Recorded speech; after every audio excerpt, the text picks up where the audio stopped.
सुप्रभात। आज कोरोना के भय से सारे विश्व जब भी त्रस्त है और जिसके कारण सारे स्कूल कचहरियाँ भी बंद हो गई है, इसीलिए हमारे विद्यालय के बच्चों को अपनी शिक्षा का प्रदान करने के लिए ये जो चॉकलेट आपकी माध्यम से कुछ शिक्षा प्रदान करता हूँ। जो सुनिए प्यारे बच्चों, आओ आज हम तुम्हारे पाठ्य पुस्तक से पहले अनमोल मोती जैसे कबीर के दोहे हैं, इसी के बारे में चर्चा करेंगे। इससे पहले मैं कबीर के जीवन के बारे में थोड़ा सा सम्यक धारणा दे रहा हूँ। कबीर ज्ञान मार्गी शाखा के एक प्रमुख या प्रसिद्ध कवि के रूप में माने जाते हैं। कहा जाता है भक्तमाल के अनुसार इनका जन्म एक विधवा ब्राह्मणी से हुई थी, लेकिन लोक लाज के डर से वे उसको लहरतारा नामक तालाब के पास छोड़ के चली गई थी। उसी रास्ते पर नीमा और नीरू जुलाहा दंपति ने कबीर को अपने गोद उठा लिए और उसी के पालनहार बन गए। वे कपड़ा बुनने का काम करते थे। इसी प्रकार हिंदू और मुसलमान दोनों के संस्कार से बनी हुई जीवन जो कबीरदास जी के हैं वे विद्यमान हैं। इसीलिए कबीर अनपढ़ थे। कहा जाता है कि इनके शादी होती थी। इनके पत्नी की नाम लोई है और 2 बच्चे थे। उन दोनों बच्चे के कमाल और कमाली के नाम से 2 संतानें भी थे।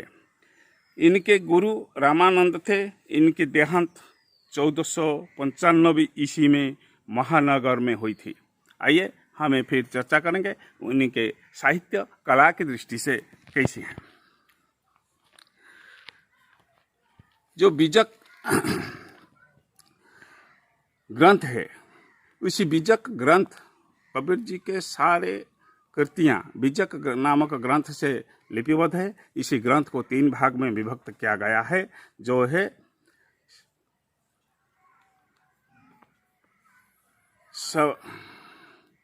संवाद, संवाद और सरणी और बीजक 3 के भाग में विभक्त किया गया है। कबीर और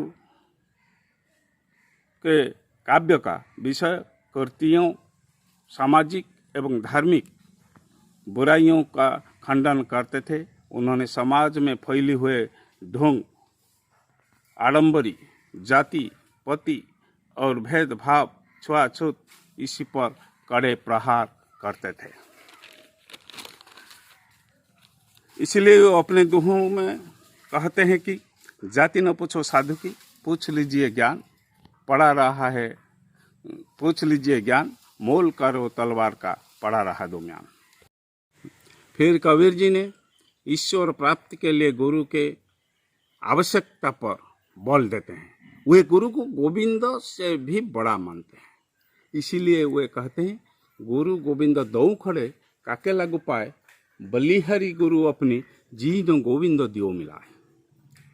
इसका मतलब है गुरु और गोविंद अगर मेरे सामने खड़े हो जाएं तो मैं पहले किसका पद वंदना करूं कि गुरु की पहले वंदना करने के लिए वे कहते हैं। इसीलिए यह है कि गुरु के माध्यम से गोविंद का दर्शन मिल जा सकता है। उसके बाद मैं आलोचना करता हूं उनके भाषा और शैली के बारे में। कबीरदास जी अपनी भाषा शैली में इतना प्रभाव डाला कि सामान्य लोगों को प्रभावित कर देते हैं। उनके प्रभाव से सामान्य लोग भी उन पर अभिभूत हो जाते हैं। उनकी भाषा खड़ी बोली है। खड़ी बोली का अर्थ है पंचमेल। खड़ी बोली का अर्थ है पंचमेल। पंचमेल क्या, खड़ी बोली का सारे अर्थ है, मतलब पूर्वी हिंदी, ब्रज, अवधी, राजस्थानी और पंजाबी आदि भाषाओं को लेकर मिश्रित करते हुए उनकी काव्यों में दिखने को मिलता है। इसीलिए उनकी भाषा को सुदगड़ी या खिचड़ी भाषा कहा जाता है। आइए हमें दोहों के बारे में बाद में चर्चा करेंगे, लेकिन आज उनके जीवनी में के शैली को ध्यान से सुनो और याद रखो।